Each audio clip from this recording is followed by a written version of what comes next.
Fire সার্ভিসের লোক চলে আসছে আগুন নিবানোর জন্য।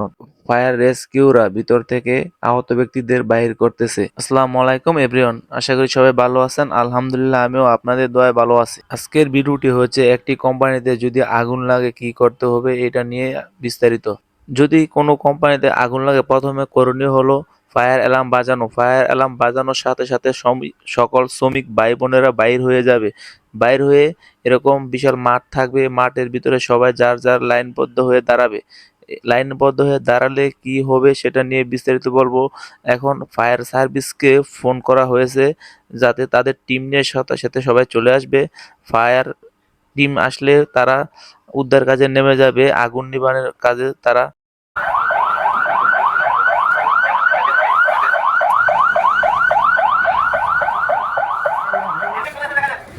অলরেডি ফায়ার সার্ভিসের লোকজন চলে আসছে গাড়ি নিয়ে, তারা এখন সবাই ব্যস্ত হয়ে পড়েছে কিভাবে আগুন নিভাবে। সবাই যার যার মতো করে নেমে গেছে। ফায়ার সার্ভিস ছাড়াও আমাদের কোম্পানিতে ফায়ার ফাইটার এবং ফায়ার রেস্কিউ বিভিন্ন টিম থাকে। এদিকে ফায়ার সার্ভিসের লোকদের সাথে ফায়ার ফাইটাররাও কাজ করে যাচ্ছে। আবার আপনারা দেখতে পাচ্ছেন সবাই লাইনে বদ্ধ হয়ে মাঠে চলে আসে।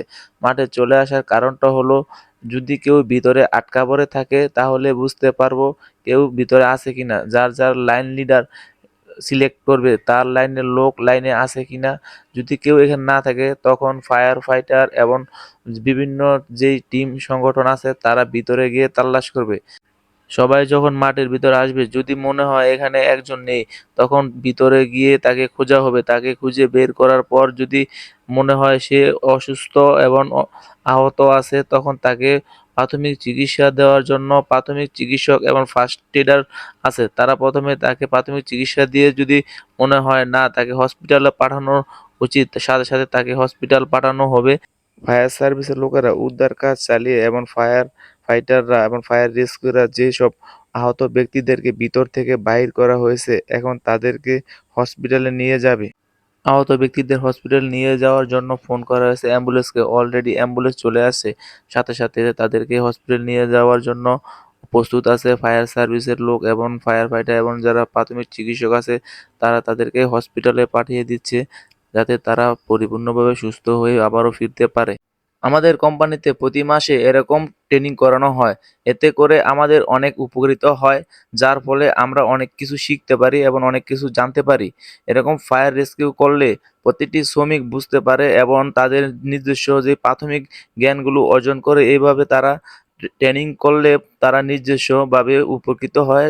তারা নিজেকে আত্মরক্ষা করতে পারে এবং কিভাবে বাইর হইতে হবে এবং কিভাবে সেফটি নিজেকে রাখতে হবে এই বিষয়ে অনেক কিছু আলোচনা করা হয়। আমাদের দেশে প্রতি বছরই আগুনে পুড়ে অনেক শ্রমিক ভাই বোন মারা যায়। মারা যাওয়ার প্রধান কারণ হলো আমাদের দেশে অনেক ফ্যাক্টরিতে এখনো যতটুকু নিরাপত্তা দেওয়ার দরকার শ্রমিকদের ততটুকু নিরাপত্তা দিতে পারছে না, কারণ অনেক ফ্যাক্টরিতে এরকম ট্রেনিং করানো হয় না।